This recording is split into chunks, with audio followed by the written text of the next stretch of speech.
মনে করছি না এনকাউন্টার ইজ জাস্টিস।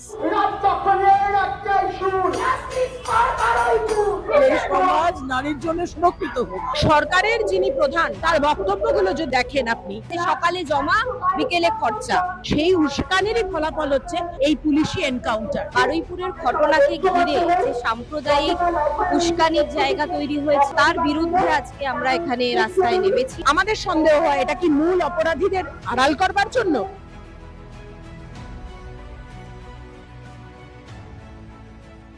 আজকে আমরা জড়ো হয়েছে এখানে বারুইপুরের ঘটনাটার প্রতিবাদে, এবং বারুইপুরের ঘটনাকে ঘিরে যে সাম্প্রদায়িক উস্কানির জায়গা তৈরি হয়েছে, বারুইপুরের ঘটনাকে ঘিরে যে এনকাউন্টারের সংস্কৃতি পশ্চিমবঙ্গে ইন্ট্রোডিউস করা হলো তার বিরুদ্ধে আজকে আমরা এখানে রাস্তায় নেমেছি।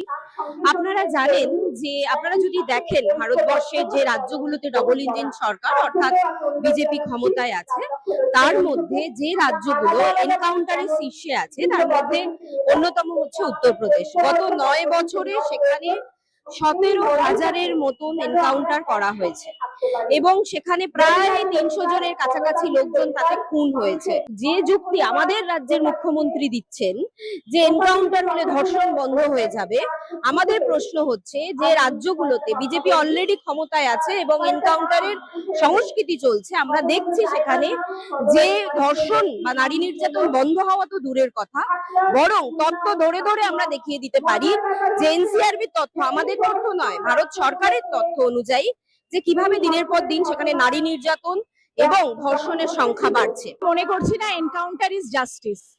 এনকাউন্টার মানে এটা একটা এক্সট্রা জুডিশিয়াল ব্যাপার। এনকাউন্টার কখনো জাস্টিস হতে পারে না। জাস্টিস হলো ট্রান্সপারেন্সি, জাস্টিস হলো ট্রুথ। আমরা সত্যটা জানতে চাই যে আমাদের মেয়েটির সাথে কি ঘটেছিল, কতজন যুক্ত ছিল, তার সেই সমস্ত মানুষের শাস্তি আমরা চাই, শাস্তি চাই। কেউ একটা হিন্দি সিনেমার মতন স্টাইলে গুলি চালিয়ে দিল, মেরে ফেললো, এটা হিন্দি সিনেমা হচ্ছে না। তো আমরা চাই সবাই কনভিক্টেড হোক, সেটা আদালত স্থির করুক, বিচক্ষণ জাজেরা স্থির করুক যে কি শাস্তি হবে, কিন্তু সেটা একটা ডিউ প্রসেসের মাধ্যমে শাস্তি হোক। শুধুমাত্র প্রভাসের নয়, সকলের একসাথে সেই শাস্তি হওয়া কাম্য ছিল। আর এটা শুধু রাত দখল ঐক্যমঞ্চ বলছে না, অনেকে বলছেন যে আমরা বাড়াবাড়ি করছি, জাস্টিস নাকি হয়ে গেছে। আমি তাদের বলতে চাই যে আদৌ রাত দখল ঐক্যমঞ্চ একা এটা বলছে না। আমরা সূর্যপুর গ্রামে গিয়ে দায়িত্ব নিয়ে বলছি যে সূর্যপুর গ্রামে গিয়ে আমরা দেখেছি যে তারাও এই এনকাউন্টারে হতচকিত, খুব বেশি হলে খুশি নন। তারাও একটা ধোঁয়াশার মধ্যে আছেন যে হঠাৎ করে এনকাউন্টার কেন, কখন হলো, তারা আদৌ জানেন না, তারা কোনো গুলির শব্দও পাননি, এবং এটা আদৌ ন্যায় বিচার দেওয়ার চেষ্টা নাকি সত্যকে গোপন করার চেষ্টা, সেটা নিয়ে তারাও ধোঁয়াশায় আছেন। ফলে এটা একটা ন্যারেটিভ তৈরির চেষ্টা হচ্ছে যে এনকাউন্টার ইজ জাস্টিস। আমাদের প্রতিবাদের কর্মসূচি এটা, কারণ আমরা দেখে আসছি যে নারী ধর্ষণ বন্ধ হচ্ছে না। এই ধর্ষণ সংস্কৃতির বিরুদ্ধে আমাদের এই প্রতিবাদ। একটা পুলিশ গ্রেপ্তার করলো অভিযোগ পেয়ে, তারপরে তার শাস্তি আর গ্রেপ্তারের মধ্যে অনেকটা সময় লাগে। আমরা এটাই দাবি করব যে এই সমাজ নারীর জন্য সুরক্ষিত হোক, এবং যেসব কারণে নারীরা এই ধরনের অত্যাচারের সম্মুখীন হচ্ছে সেগুলো সমাজ থেকে বিলুপ্ত হোক। এটাই আমাদের লড়াই এবং এটাই আমাদের প্রতিবাদের জায়গা। এই জন্যই আজকে আমরা তো এখানে উপস্থিত হয়েছি। এক হচ্ছে বারুইপুরে যে নাবালিকাকে ধর্ষণ করে হত্যা করা হলো, তাতে যাতে অভিযুক্তরা সঠিক সাজা পায়, তাদের যেতে কোনো রকম ভাবে রেহাই না পায়, এটা একরকম দাবি। 2 নম্বর দাবি হচ্ছে যে আমাদের সমাজে মেয়েদের যে অবস্থান সেইটাকে সুরক্ষিত রাখার জন্য সমাজ সচেতন কাজ করে। এই বারুইপুর কাণ্ডে আপনারা যদি প্রথম থেকে ঘটনাটা দেখেন, তাহলে মেয়েটি, আমরা সূর্যপুরে গেছিলাম, আমরা সূর্যপুরে গিয়ে পরিবারের সঙ্গে কথা বলেছি, এলাকাবাসীর সঙ্গে কথা বলে আমরা যেটা জানতে পেরেছি, মেয়েটি নিখোঁজ হওয়ার প্রায় 1 ঘন্টার মধ্যেই কিন্তু ওখানকার যে পুলিশ ফাঁড়ি ছিল সেখানে কিন্তু কমপ্লেন গেছিল। মেয়েটির পরিবারের দাবি এবং এলাকাবাসীরও দাবি, মেয়েটিকে যদি তখন পুলিশ তৎপর হয়ে খুঁজতো তাহলে হয়তো জীবিত অবস্থায় পাওয়া যেত। পুলিশ কিন্তু প্রথমে প্রাথমিক যে কাজটা তাদের করা উচিত ছিল একটা মিসিং কমপ্লেনের ক্ষেত্রে, সেই কাজটা কিন্তু তারা করেনি। তারপরে এলাকার মানুষ নিজেরা উদ্যোগ নিয়ে সিসিটিভি ফুটেজ দেখে তারা ওই মেয়েটির বডি উদ্ধার করে, এই প্রভাস মণ্ডলী দেখিয়ে দিয়েছিলেন এবং দোষীদেরও তারা ধরে পুলিশের হাতে ধরা দেয়। এরপরে যদি সরকারের ভূমিকা আপনারা দেখেন, তার মধ্যে একজন গণপিটুনিতে তারপর মারা গেল।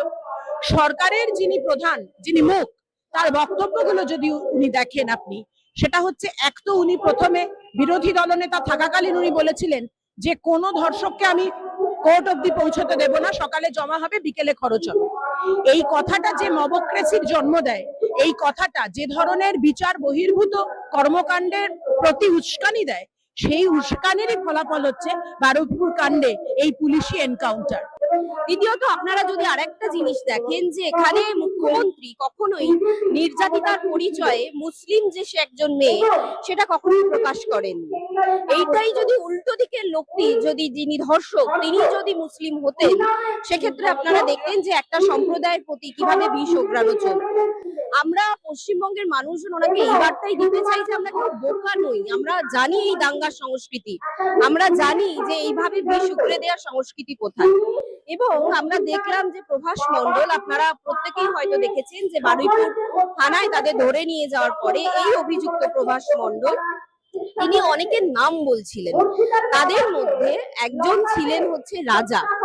এই রাজা বিজেপির প্রভাবিত কিনা বা সেখানে বিজেপির লোকজনের সঙ্গে জড়িত কিনা, এই সমস্ত অভিযোগ কিন্তু অলরেডি আসছে। এবং শান্তনু মণ্ডলের সম্বন্ধে যে অভিযোগ আসছে সেটা কিন্তু আপনারা প্রত্যেকেই জানেন এবং সেটা বিভিন্ন মিডিয়া কভার করেছে। তো এই জায়গায় দাঁড়িয়ে এই যে একটা মিথ্যে সংস্কৃতি চলছে, যেখানে এটা বিশ্বাস করানো হচ্ছে যে এনকাউন্টারের নামে ধর্ষিতাকে বিচার পাইয়ে দেওয়া হবে, এটা সম্পূর্ণ মিথ্যে।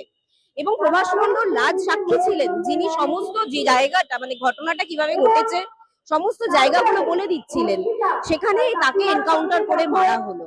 এবং আপনারা যদি দেখেন যে এনকাউন্টার করলে আমরা জানি যে অপরাধী পালিয়ে যাচ্ছে, তার পেছন দিক থেকে গুলি লাগে। আপনারা দেখবেন যে প্রভাস মণ্ডলের পুলিশ রিপোর্ট করছে যে পাঁজরে এবং পেটে গুলি লেগেছে। যদি কেউ পালিয়ে যেতে গিয়ে তাকে যদি সে মানে রিভলভার ছিনতাই করে যদি সে পালিয়ে যেতে চায়, তাহলে কিভাবে তার সামনে থেকে গুলি লাগে? অর্থাৎ তাকে অন স্পট ওখানে হত্যা করা হয়েছে এবং এটা পরিকল্পিত হত্যা, যাতে বিচার ব্যবস্থা, পুরো বিচার প্রক্রিয়াটা সেই জায়গাটায় গিয়ে পিছিয়ে যায়। মুখ্যমন্ত্রীর বক্তব্য থেকেও তা স্পষ্ট। তিনি বলেছিলেন কোনো একটা সভায় যে সকালে জমা বিকেলে খরচা, এই যে, এবং সেটা তিনি করে দেখালেন এনকাউন্টারের জায়গা থেকে। সুতরাং আমরা এর তীব্র প্রতিবাদ জানাই। আমরা চাই বারুইপুরের ঘটনার সঠিক তদন্ত হোক, আমরা চাই নির্যাতিতা সুবিচার পাক। এনকাউন্টারের জন্য পুলিশের সাথে পুলিশ এনকাউন্টার করতে পারে আত্মরক্ষার জন্য, এখানে তাই বলছি। তার সাথে নিয়ম আছে, রিকনস্ট্রাকশন করতে গিয়ে এনকাউন্টার করেছে, রিকনস্ট্রাকশন করতে গেলে ভিডিওগ্রাফি করতে হবে এবং থার্ড পার্টি সাক্ষী রাখতে হবে। এই দুটো রাখা হয়েছে কিনা আমরা জানি না, আমাদের মনে আশঙ্কা আছে, আমাদের প্রশ্ন আছে। এটা অনেক কিছু বড় একটা অপরাধকে চাপা দেওয়ার জন্য এই ঘটনা হয়েছে। কারণ যে মূল অভিযুক্ত ছিল, যে সাক্ষী হচ্ছিল, তাকেই হত্যা করা হয়েছে। কাজে অনেক কিছু হয়তো জানা যেত তার কাছ থেকে, প্রভাস মণ্ডলের কাছে, সেগুলো জানার আর সম্ভাবনা থাকলো। এই গণপিটুনির পরে আমরা যদি মুখ্যমন্ত্রীর বয়ান দেখি, তাহলে উনি প্রেসের সামনে কি বলেছেন, যে ওয়াকফের সময় যে আন্দোলন আমরা দেখেছি, আমরা যে ধরনের আন্দোলন সিএ এনআরসির সময় দেখেছি, সেই আন্দোলন করার চেষ্টা যারা করছে তাদেরও খবর নেওয়া হবে। অর্থাৎ স্পষ্টতই উনি একটি বিশেষ সম্প্রদায়ের দিকে অঙ্গুলি নির্দেশ করছেন এবং এইভাবে ওনারা একটা কমিউনাল টেনশন, সাম্প্রদায়িক একটা সম্প্রীতি এবং শান্তির যে বাতাবরণ পশ্চিমবঙ্গে রয়েছে, আমরা বারুইপুরে গিয়ে দেখেছি পরিবারের সঙ্গে কিন্তু এই যে মুসলিম যে পরিবারটি, তার পাশে হিন্দু পরিবারগুলো, প্রতিবেশীরা যেভাবে আছেন, আমরা দেখেছি এখানে কিন্তু কোনো হিন্দু মুসলিমের ব্যাপার নেই। কিন্তু উনি এইভাবে এই পুরো জিনিসটাকে একটা কমিউনাল অ্যাঙ্গেল দেওয়ার চেষ্টা করছেন। আমরা মনে করছি যে এই ধরনের চটজলদি যে বিচার, যেটা এক্সট্রা জুডিশিয়াল একটা হত্যা, একটা বিচার বহির্ভূত যে এনকাউন্টার, এটা কিন্তু আসলে ধর্ষণ সংস্কৃতিকে সরাতে পারবে না সমাজ থেকে। বিচার বহির্ভূত এনকাউন্টার আসলে আমাদের সন্দেহ হয় এটা কি মূল অপরাধীদের আড়াল করবার জন্য? যে সাক্ষী ছিল, যে হয়তো ধরিয়ে দিতে পারতো, কারণ সেই কিন্তু বলে দিয়েছিল দেহ কোথায় আছে। আর একটা রাতের অন্ধকারে 1:45টার সময় হঠাৎ ঘটনার পুনর্নির্মাণ, সেখানে কোনো ভিডিওগ্রাফি নেই, সেখানে হঠাৎ করে সে অপরাধী পুলিশের রিভলভার ছিনতাই করে পালাতে গেল, সে নাকি 1 রাউন্ড গুলিও চালালো। এই পুরো জিনিসটা হিন্দি সিনেমার প্লটের মতো লাগছে আমাদের। এই জিনিসটা কিন্তু কখনোই, এটা সাধারণ মানুষ ভুল বুঝছে, তারা ভাবছেন এরকম ইনস্ট্যান্ট শাস্তি দরকার, কিন্তু আসলে এই ধরনের ইনস্ট্যান্ট শাস্তি ধর্ষণ মুক্ত সমাজ গড়ে তোলে না। 5-এ পা দিল ইনস্ক্রিপ্ট। এই 5 বছরে আমরা আমাদের সাধ্যমতো শ্রম, নিষ্ঠা এবং সাহসে ভর করে চালিয়ে গেছি আমাদের সাংবাদিকতা। এক্সিট পোলের মিথ্যাচার ফাঁস করেছি আমরা। গিগ শ্রমিক, পরিযায়ী শ্রমিকদের কথা বারবার তুলে ধরেছি আমরা। প্যালেস্টাইন, বাংলাদেশ নিয়ে কথা বলেছি আমরা। বাংলাদেশের শাটডাউনের দিনগুলিতে প্রবাসী বাঙালিদের তাদের পরিবার পরিজনের খবর দিয়েছি আমরা। নাগরিক সাংবাদিকতা চালিয়ে যেতে গেলে চাই নাগরিকদের প্রত্যক্ষ অংশগ্রহণ। তাই আমরা ডোনেশন ব্যবস্থা চালু করেছি। স্ক্রিনে দেওয়া এই কিউআর কোডে আপনারা আমাদের যে কোনো অঙ্কের মূল্য পাঠাতে পারেন। আপনাদের অনুদান আমাদের নিজেদের কাজ এগিয়ে নিয়ে যেতে সাহায্য করবে।